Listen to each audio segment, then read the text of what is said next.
একটা জিনিস আপনি খেয়াল করেন, যদি আপনি কোনো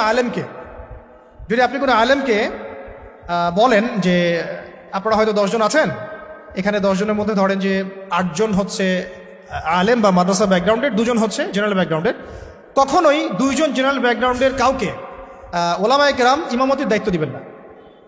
দিবেন কি? নামাজির ইমামতের দায়িত্ব দিবেন? কেন দিবেন না? কারণ তারা খুব ভালো করেই জানেন এটা অনেক সমস্যা হতে পারে, তিলাওয়াতে ভুল হতে পারে, অর্থ বিকৃত হয়ে যেতে পারে, বা তার চেয়ে অনেক যোগ্য ব্যক্তি সামনে আছেন, তাই তো?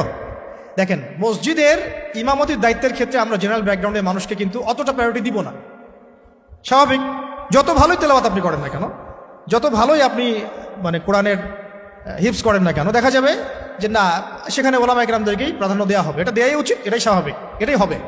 কিন্তু আমার একটা প্রশ্ন আছে, মসজিদ, মাদ্রাসা, ওয়াজ মাহফিলের প্যান্ডেল, লেকচারের এই ডায়াসগুলো, এই জায়গাগুলোতে দেখা যাচ্ছে আমরা জেনারেল ব্যাকগ্রাউন্ডের মানুষদেরকে অতটা প্রায়োরিটি দিচ্ছি না, সঙ্গত কারণেই দিচ্ছি না।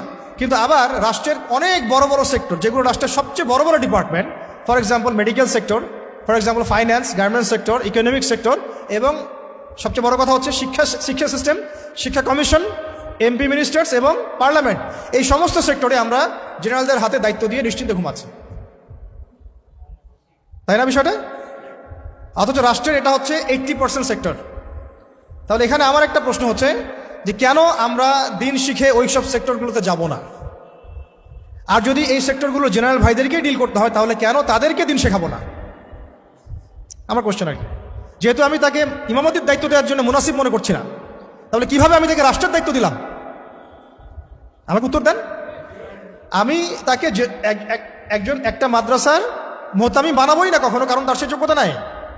আমি তাকে ইমামতির দায়িত্ব কখনোই দিব না, কারণ তার সে যোগ্যতা নাই বলে আমি মনে করি। আমার পুরো দেশের ইকোনমিক সিস্টেমের দায়িত্ব এই 8-10 জন, 20 জন, 100 জন জেনারেল মানুষকে দিয়ে দিলাম।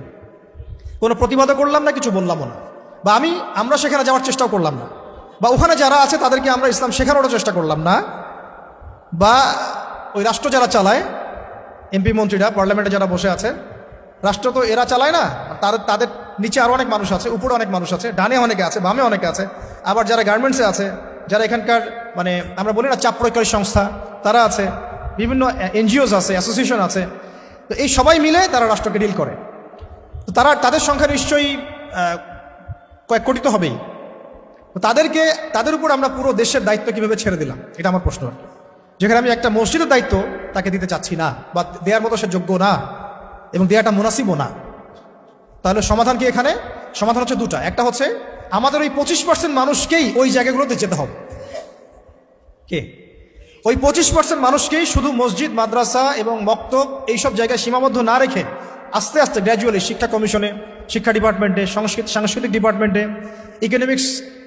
ইকোনমিক্সের ওয়ার্ল্ডে, এবং সবচেয়ে বড় কথা ওই পলিটিক্যাল ওয়ার্ল্ডে অ্যাপ্রোচ করতে হবে। তাহলে দেখা যাবে ইনশাআল্লাহ একটা পরিপূর্ণ ইসলামিক রাষ্ট্রের দিকে আমরা যেতে পারবো।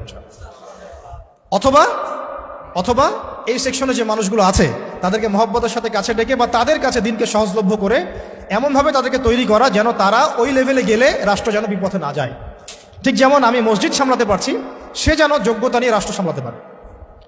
এই কাজটা কিন্তু আসলে আমার মনে হয় না খুব বড় স্কেলে কখনো হয়েছে, বা আমাদেরকে এটা ফিকির আমরা করেছি।